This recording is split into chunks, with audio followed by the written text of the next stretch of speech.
past tense. Did plus studied. இந்த past tenseல என்ன சௌரியம்னா first person, second person, third person, all the pronouns எல்லாத்துக்குமே studied தான் வரும், மாறவே மாறாது. Where did she meet you yesterday? அவள் உன்னை நேற்று எங்கே சந்தித்தாள்? She met me. Meet, met. She met me at the library yesterday. அவள் என்னை நேற்று புத்தக நிலையத்தில் சந்தித்தாள். Continuous, past continuous. இதில் வாஸ் வேரோட ஐஎன்ஜி வரும். சிங்குலர் வந்தால் வாஸ், ப்ளூரல் வந்தால் வேர். ஆனால் யூ சிங்குலராக வந்தாலும் வேர் தான் வரணும். Were you working last year? சென்ற ஆண்டு நீ எங்கே வேலை செய்து கொண்டு இருந்தாய்?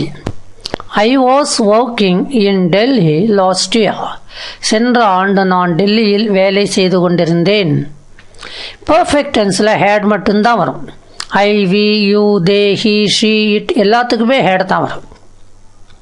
வேர் had he stayed last year? சென்ற ஆண்டு அவன் எங்கே தங்கி இருந்தான்? He had stayed at his uncle's house. அவன் தன்னுடைய மாமாவின் வீட்டில் தங்கியிருந்தான்.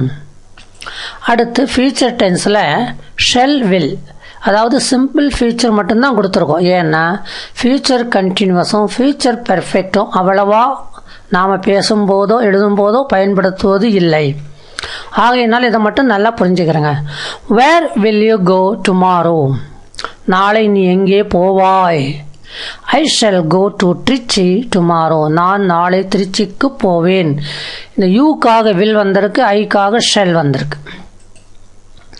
அடுத்தது கேன் எப்படி பயன்படுத்துறது பாருங்க. Where can you meet me this night?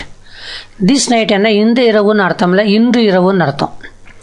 இன்று இரவு நீ என்னை எங்கே சந்திக்க முடியும்? I can meet you at your house. நான் உன்னுடைய வீட்டில் உன்னை சந்திக்க முடியும்.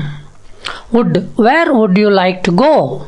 நீ எங்கே போக விரும்புகிறாய்? இப்போ வில்லுக்கும் வுட்டுக்கும் என்ன அர்த்தம்னா, இந்த வுட்டுக்கு பதிலாக வில் போட்டு பாருங்க. Where will you like to go, அதுவும் கரெக்டு தான். ஆனால் வுட்டு போடும்போது ஸ்ட்ராங் டிசையர், ரொம்ப பலமான ஆசையை தெரிவிப்பதற்கு இந்த வுட்டு போடுறோம். I would like to go to Ooty. இந்த ஊட்டி ஸ்பெல்லிங் பாருங்க, டபுள் ஓ போடணும். நான் ஊட்டிக்கு போக விரும்புகிறேன். Where must he go now? இந்த மஸ்ட் வந்தால் கட்டாயத்தை குறைக்கும். Where must he go now? அவன் இப்பொழுது எங்கே போக வேண்டும்? He must go to Madurai now. அவன் இப்பொழுது மதுரைக்கு போக வேண்டும். அடுத்தது பாருங்க.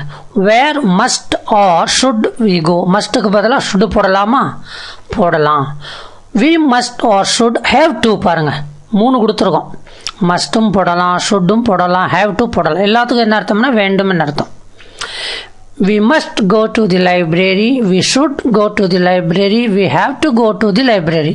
இதை பயன்படுத்துவதில் கொஞ்சம் வித்தியாசம் இருக்குது.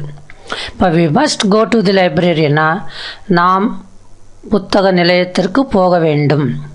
வி ஷுட் கோனா கட்டாயமாக போகணும்.